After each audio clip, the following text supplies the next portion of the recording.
नमस्कार दोस्तों, जय जोहार। मैं कौशल तिवारी और विहनिया संध्या में आपका स्वागत है। भूपेश सरकार के दौरान छत्तीसगढ़ में हुए बहुचर्चित पीएससी घोटाले को लेकर सीबीआई ने कल फिर बड़ी कार्रवाई की है। इस बड़ी कार्रवाई में 2 लोगों की गिरफ्तारी हुई है। एक टामन सिंह सोनवानी जो अध्यक्ष थे पीएससी के, उनके भतीजे नितेश और डिप्टी परीक्षा नियंत्रक ललित गणवीर की गिरफ्तारी हुई है। हमने पहले ही बताया था कि ललित गणवीर किस तरीके से राजनांदगांव के कद्दावर भाजपा नेता, 2 भाजपा नेताओं से साठ गांठ कर अभी तक पद पर बने हुए थे, जबकि साफ तौर पर दिखाई दे रहा था कि उसने अपने एक दूर के रिश्तेदार, जो भाई लगता है, कि बहू को पीएससी में भर्ती करा दिया था, नियुक्ति करवा दिया था। लेकिन भले ही सीबीआई देर से पहुंची, लेकिन ललित गणवीर तक पहुंच गई और उसके बच जाने के तमाम हथकंडे धरे के धरे रह गए। तब ऐसे में अगला शिकार कौन होगा, यह हम आपको विस्तार से बताएं। उससे पहले बता देते हैं कि छत्तीसगढ़ के मुख्यमंत्री युवा महोत्सव मना रहे हैं, लेकिन छत्तीसगढ़ में एक तरफ पीएससी घोटाला जैसे मामले हैं, युवाओं के भविष्य के साथ खिलवाड़ करने वाले, तो दूसरी तरफ छत्तीसगढ़ के बेरोजगारों के साथ अन्याय हो रहा है, कहा जाए तो गलत नहीं होगा। बीएड परीक्षार्थी लंबे समय से धरनारत हैं और अब वे आमरण अनशन पर बैठ गए हैं। उनकी हालत लगातार खराब हो रही है, लेकिन सत्ता के दबाव में मीडिया रिपोर्ट कहीं छुपा दी गई है। उनकी संख्या लगभग 2900 है और उन्हें एक एक करके नौकरी से निकाला जा रहा है, जबकि उनका कोई दोष नहीं है। वे तो राज्य सरकार के नियमानुसार परीक्षा देकर नियुक्ति पाए हैं और पढ़ा भी रहे थे, लेकिन डीएड अभ्यर्थियों के साथ भी तो छल हुआ था। और इस खेल में सरकार किस तरीके से खेल रही है युवाओं के भविष्य के साथ, यह आसानी से समझा जा सकता है। राज्य सरकार के पास सैकड़ों रिक्त पद हैं, लेकिन बीएड अभ्यर्थियों के लिए कोई पद नहीं। हालांकि समायोजन के लिए समिति जरूर बना दी गई है, लेकिन उसकी रिपोर्ट कब आएगी, क्या कोई अनहोनी हो जाएगी तब आएगी, कहना कठिन है। तो दूसरी तरफ भूपेश सरकार की जो महत्वाकांक्षी योजना थी, गरीब बच्चों को अच्छे स्कूलों में पढ़ाने की, Swami Atmanand English medium school, उसकी हालत भी दिनों दिन बदतर होते जा रही है, क्योंकि वह भूपेश सरकार की योजना थी और छत्तीसगढ़ में विष्णुदेव साय की सरकार है। तमाम संविदा नियुक्ति, जो शिक्षा विभाग की बात कर ले, 27% तक उनका वेतन बढ़ चुका है, लेकिन स्वामी आत्मानंद इंग्लिश स्कूल में पढ़ाने वाले शिक्षकों का 5 साल में एक ढेला भी नहीं बढ़ा है। और इसे लेकर उन्होंने कल प्रदर्शन भी किया, कलेक्टर से लेकर शासन तक ज्ञापन दे रहे हैं। यह है बेरोजगारों की स्थिति। लेकिन आज हम ओबीसी वर्ग के आरक्षण को लेकर भी ज्यादा बात नहीं करेंगे। 33 जिला पंचायतों में चुनाव को लेकर आरक्षण की प्रक्रिया पूरी कर ली गई है, लेकिन हैरानी की बात तो यह है कि अध्यक्ष पद पर कोई भी ओबीसी के लिए आरक्षण नहीं हुआ है।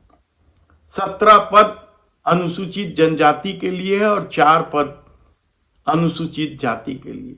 17 पद महिलाओं के लिए आरक्षित है तो बाकी पद सामान्य वर्ग के लिए आरक्षित, यानी ओबीसी वर्ग के लिए कोई आरक्षण नहीं दिया गया है, कोई अध्यक्ष ओबीसी वर्ग का नहीं आरक्षित किया गया है।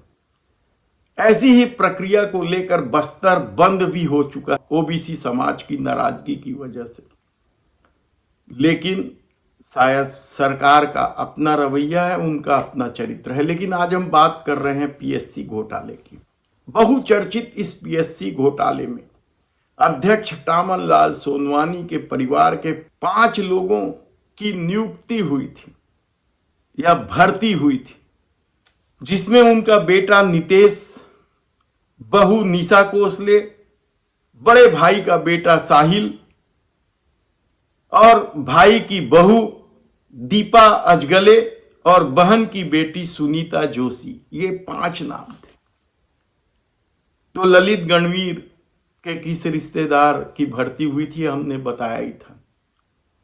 इसके अलावा कई अधिकारी, कई कांग्रेस के नेताओं के रिश्तेदारों की भर्ती कर दी गई थी और इसे लेकर पूर्व गृह मंत्री नंदकीराम कंवर ने अदालत का दरवाजा खटखटाया था और सत्ता बदलने के बाद सीबीआई की जांच शुरू हुई थी। इस जांच में पहली गिरफ्तारी टामनलाल सोनवानी और उद्योगपति बजरंग पावर व इस्पात लिमिटेड के निदेशक श्रवण गोयल की गिरफ्तारी हुई थी और उसके बाद पूर्व परीक्षा नियंत्रक आरती वासनिक की गिरफ्तारी हुई। उसके बाद से कयास लगाए जा रहे थे और हमने बताया भी था कि अगला नंबर किसका है, ललित गणवीर का, और यह साबित हो गया। अब हम आपको जो जानकारी दे रहे हैं वह बेहद ही चौंकाने वाला है। अगला नंबर किसका आएगा गिरफ्तार होने वालों में?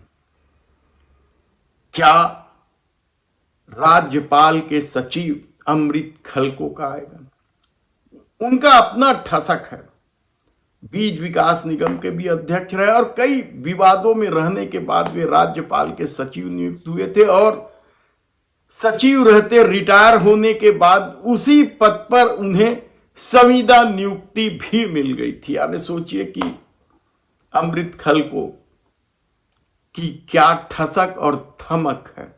अमृत खलको का बेटा निखिल खलको और बेटी नेहा खलको का चयन हुआ है पीएससी। तो क्या अब सीबीआई के राडार पर, के निशाने पर अमृत खलको हैं और उनकी गिरफ्तारी होगी? ये बड़ा सवाल है, क्योंकि उनका अपना ठसक और थमक है। कब तक गिरफ्तारी होगी कहना मुश्किल है। इसके अलावा मुख्यमंत्री भूपेश बघेल के ओएसडी रहे नायक, उनके भी तो 2 रिश्तेदार यानी बेटा बहू प्रखर नायक और प्रज्ञा नायक की नियुक्ति हुई है, सिलेक्शन हुआ है। तो उनके साढ़ू की बेटी खुशबू बिजौरी का भी चयन पीएससी में हुआ। इसके अलावा और भी कांग्रेस नेता हैं, कुछ अधिकारी भी हैं। अगला शिकार क्या अमृत खलको और नायक होंगे, देखना होगा। लेकिन जिस तरह से सीबीआई की जांच चल रही है उसे लेकर भले ही संदेह के बादल घने हैं, लेकिन कहा जा रहा है कि अब जिन लोगों के नाम उजागर होने लगे, हम आने वाले दिनों में बताएंगे और नाम जो अभी पर्दे के पीछे छिपे हुए हैं और जिनके करतूत को लेकर अपने किस्से हैं, हम विस्तार से उन लोगों की बात आपको बताएंगे। क्या उनमें से कोई सीबीआई का अगला शिकार होगा?